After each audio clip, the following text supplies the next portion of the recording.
Bismillahirrahmanirrahim. Assalamualaikum warahmatullahi wabarakatuh. Perkenalkan, saya Gina Listianingsih bersama rekan saya, Cindy dan juga Sofyan. Kami dari kelompok 3 ingin membahas flowchart mengenai siklus penggajian. Sebelum membahas lebih lanjut, kita harus tahu dulu nih, apa sih siklus penggajian itu? Nah, di sini siklus penggajian merupakan aktivitas bisnis yang berulang dan operasi pemrosesan data yang terkait dengan manajemen yang efektif atas tenaga kerja. 3 fungsi dasar dari sistem informasi akuntansi pada siklus sumber daya manusia atau penggajian, yaitu 1. Pemrosesan data transaksi tentang aktivitas karyawan. Yang kedua, menjaga aset organisasi. Yang ketiga, penyediaan informasi untuk pengambilan keputusan. Terdapat juga diagram konteks sistem penggajian. Aktivitas yang pertama, dalam siklus manajemen sumber daya manusia atau penggajian melibatkan pembaruan file induk penggajian untuk mencerminkan berbagai jenis perubahan penggajian seperti mempekerjakan orang baru, pemberhentian, perubahan tingkat gaji, atau perubahan dalam pengurangan diskresi. Merupakan hal yang penting untuk memperhatikan bahwa semua perubahan penggajian dimaksudkan tepat pada waktunya dan secara tepat ditampilkan dalam periode pembayaran berikutnya. Aktivitas yang kedua dalam siklus manajemen sumber daya manusia atau penggajian adalah memperbarui informasi mengenai tarif dan pemotongan pajak lainnya. Pembaruan tersebut terjadi ketika bagian penggajian menerima perubahan mengenai perubahan dalam tarif pajak dan pemotongan gaji lainnya dari berbagai unit pemerintah dan perusahaan asuransi. Aktivitas ketiga dalam siklus penggajian adalah memvalidasi data waktu dan kehadiran pegawai. Informasi ini datang dalam berbagai bentuk, bergantung pada status pembayaran pegawai. Nah, skema pembayarannya itu, yang pertama, kartu waktu digunakan untuk membayar pegawai yang berdasarkan per jam. Yang kedua, laporan tersendiri bagi profesional.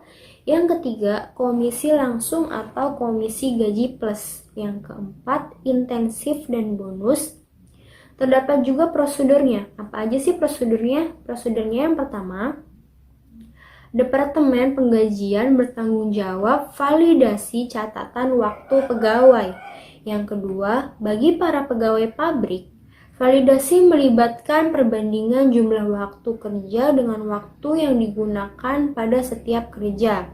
Nah, peluang untuk menggunakan teknologi informasi validasi data waktu dan kehadiran yaitu yang pertama, mengumpulkan data waktu dan kehadiran pegawai secara elektronis sebagai ganti dokumen kertas. Yang kedua, pengguna pembaca kartu untuk mengumpulkan data waktu kerja. Yang ketiga, penggunaan jam waktu elektronis. Nah, aktivitas keempat dalam siklus penggajian adalah mempersiapkan penggajian. Data mengenai jam kerja diberikan dari departemen tempat pegawai kerja. Selanjutnya, informasi tingkat gaji didapat dari file induk penggajian. Kemudian, orang yang bertanggung jawab membuat cek pembayaran tidak dapat membuat rekod baru ke file ini. Nah, dalam aktivitas keempat ini terdapat prosedur. Yang pertama, pemrosesan penggajian dilakukan dalam Departemen Operasi Komputer. Yang kedua, file transaksi penggajian diurut berdasarkan nomor pegawai. Yang ketiga, file data yang telah diurutkan kemudian digunakan untuk membuat cek gaji pegawai. Terdapat juga peluang untuk menggunakan teknologi informasi mempersiapkan penggajian, yaitu yang pertama menghasilkan dan menyalurkan laporan penggajian elektronis daripada laporan kertas. Yang kedua, terminal online. Yang ketiga, internet perusahaan. Nah, aktivitas kelima dalam pembayaran yang sesungguhnya atas cek gaji pegawai. Yang pertama, sebagian besar pegawai dibayar dengan menggunakan cek atau dengan penyimpanan langsung gaji bersih ke rekening bank pribadi mereka. Pada aktivitas kelima ini juga terdapat prosedurnya. Apa aja sih? Yang pertama, sekali cek gaji dibuat atau dipersiapkan, daftar penggajian dikirim ke bagian hutang usaha untuk ditinjau dan disetujui. Yang kedua, voucher pengeluaran kemudian dibuat. Yang ketiga, voucher pengeluaran dan penggajian kemudian dikirim ke kasir. Nah, peluang pemakaian teknologi informasi ke pembayaran gaji yaitu penyimpanan langsung, outsourcing untuk fungsi penggajian dan sumber daya manusia mereka ke Biro Jasa Penggajian dan Organisasi Tenaga Kerja. Selanjutnya, terdapat aktivitas keenam, yaitu hitung kompensasi dan pajak yang dibayar perusahaan. Perusahaan membayar beberapa pajak penghasilan dan kompensasi pegawai secara langsung.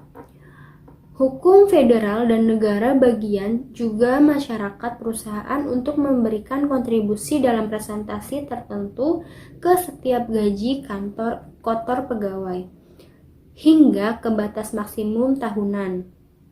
Untuk dana asuransi kompensasi, penggunaan federal dan negara bagian. Kemudian, perusahaan seringkali memberikan kontribusi untuk menanggung keseluruhan pembayaran premi asuransi kesehatan, cacat, dan jiwa untuk para pegawai. Aktivitas terakhir dalam proses penggajian membayar kewajiban pajak penghasilan dan potongan sukarela lainnya dari setiap pegawai. Organisasi harus secara periodik membuat cek atau menggunakan transfer dana secara elektronis untuk membayar berbagai kewajiban pajak yang terjadi. Nah, pembahasan selanjutnya akan dibahas dengan Cindy. Kepada Cindy, saya persilakan. Assalamualaikum. Saya akan melanjutkan materi flowchart tentang siklus penggajian atau pengupahan yang sebelumnya telah dipaparkan oleh rekan saya Gina. Sebelumnya, perkenalkan nama saya Cindy Melati Utami dari kelas 448 Syariah. Istilah penggajian atau payroll sering diartikan sebagai jumlah total yang dibayarkan kepada karyawan atas jasa-jasa yang mereka berikan selama satu periode. Penggajian dan pengupahan itu penting karena yang pertama, karyawan sangat sensitif terhadap kesalahan-kesalahan dalam penggajian dan pengupahan atau hal-hal yang tidak wajar. Untuk itu, gaji dan upah harus dibayarkan secara akurat dan tepat waktu. Yang kedua, yaitu penggajian dan pengupahan merupakan hal yang diatur oleh peraturan pemerintah.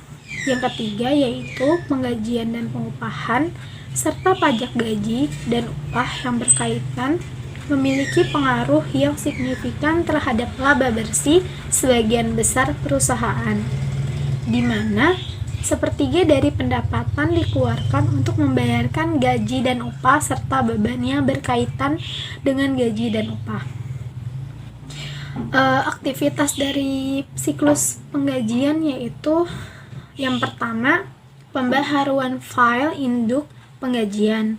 Yang kedua, pembaharuan tarif dan pemotongan pajak. Yang ketiga, validasi tarif dan pemotongan pajak.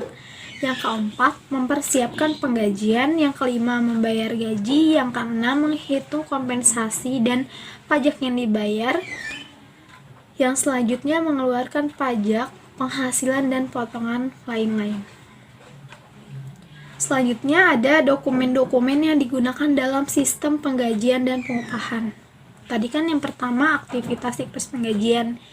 Sekarang dokumen-dokumennya yaitu seperti dokumen pendukung perubahan gaji dan upah, kartu jam hadir, kartu jam kerja, daftar gaji dan upah, rekap daftar gaji dan rekap daftar upah, surat pernyataan gaji dan upah, amplop gaji dan upah, yang terakhir bukti kas keluar. Yang selanjutnya yaitu unsur pengendalian intern sistem akuntansi penggajian dan pengupahan menurut Mulyadi, yaitu yang pertama, setiap orang yang namanya tercantum dalam daftar gaji dan upah harus memiliki surat keputusan pengangkatan sebagai karyawan perusahaan yang ditandatangani oleh direktur utama. Yang B, setiap perubahan gaji dan upah karyawan karena perubahan pangkat, perubahan tarif dan upah tambahan keluarga harus didaftarkan pada surat keputusan direktur keuangan.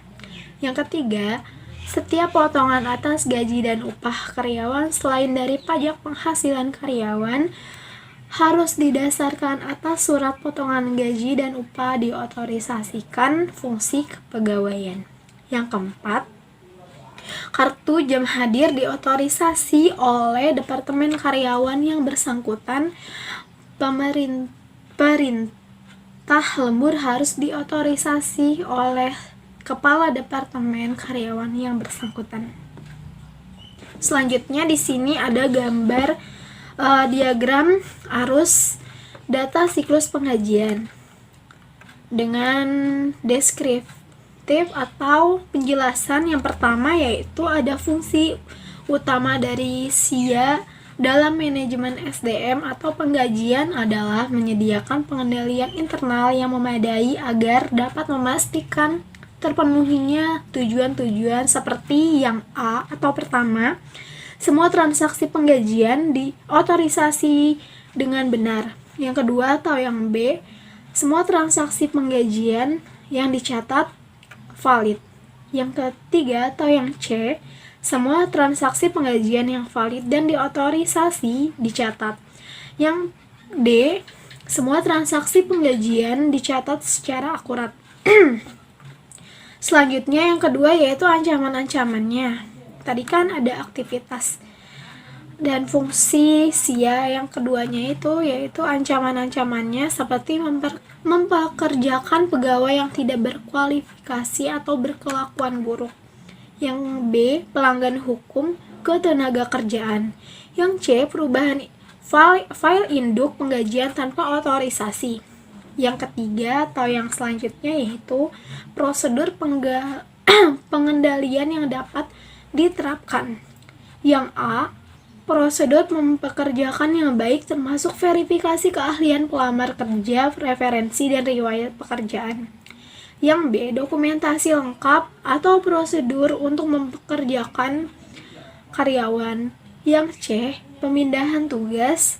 Yang D, total batch dan pengendalian aplikasi lainnya.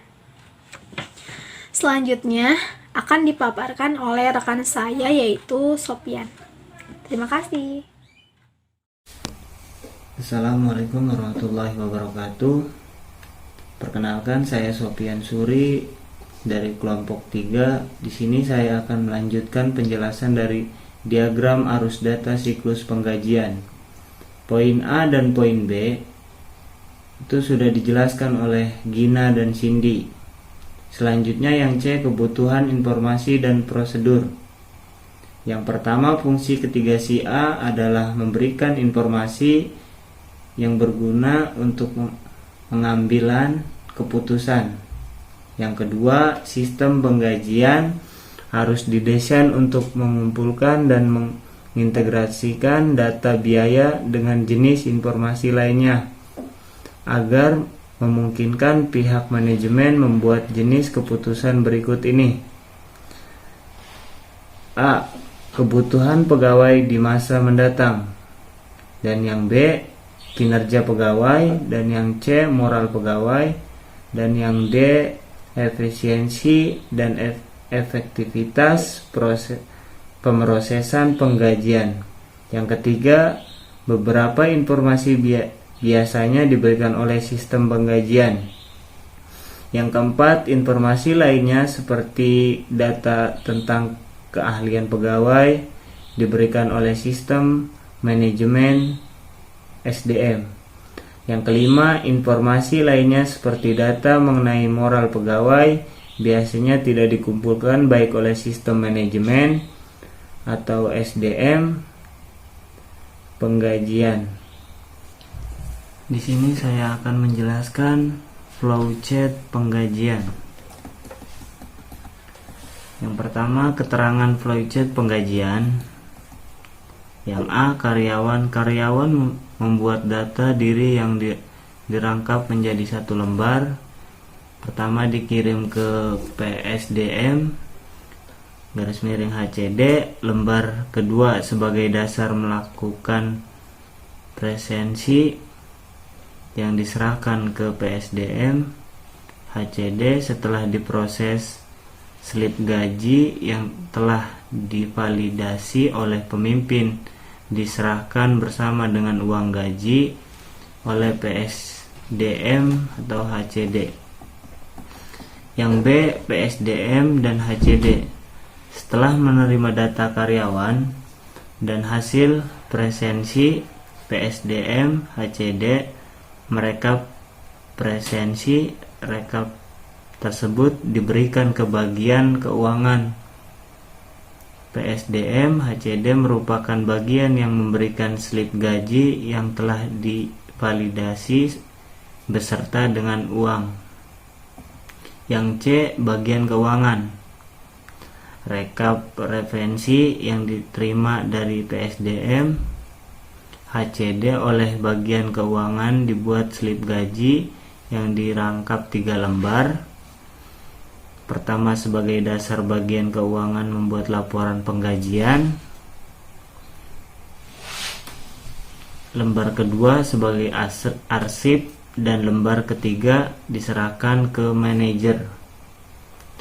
Dan yang D, pemimpinan. Setelah menerima slip gaji dari keuangan manajer, memvalidasi sehingga menjadi slip gaji yang telah divalidasi menjadi dua rangkap lembar. Pertama sebagai arsip, lembar kedua diberikan ke PSDM yang nantinya akan diserahkan ke karyawan manajer. Juga menerima laporan penggajian dari bagian keuangan. Yang kedua, prosedur dan tata cara pembayaran uang lembur. Yang A, pembayaran uang lembur didasarkan pada daftar hadir lembur. Yang B, uang lembur akan dibayarkan sebulan sekali, paling cepat pada awal bulan berikutnya. Yang C, permintaan pembayaran uang lembur dapat dijauhkan untuk beberapa bulan sekaligus. Yang ketiga, dokumen-dokumen yang diperlukan dalam lembur. Ada daftar pembayaran penghitungan uang lembur, ada juga surat perintah kerja lembur, daftar hadir kerja, daftar hadir lembur, surat setor pajak (SSP).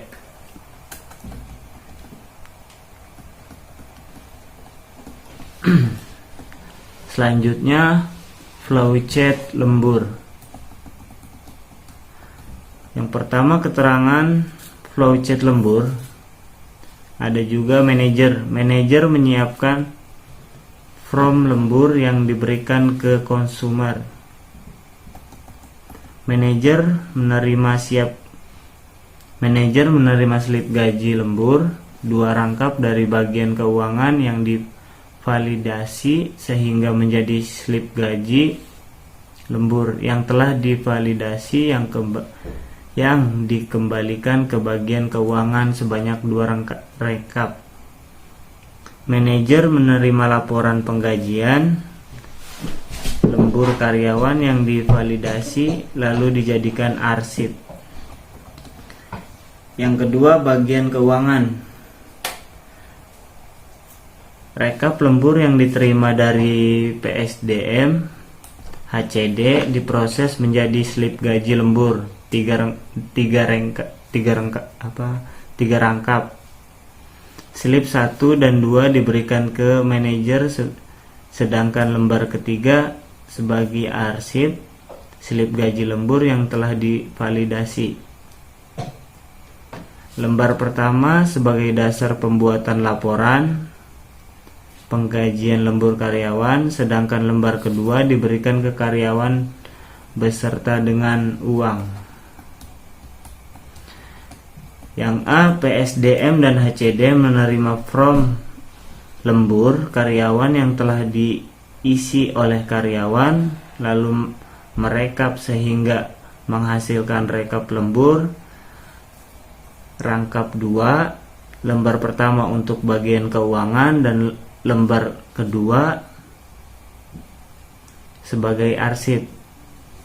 Yang B, karyawan menerima form data lembur dari manajer lalu diisi dan lembar pertama diberikan ke PSDM atau HCD, sedangkan lembar kedua sebagai arsip. Setelah diproses karyawan menerima slip gaji lembur yang telah divalidasi beserta uang dari bagian keuangan.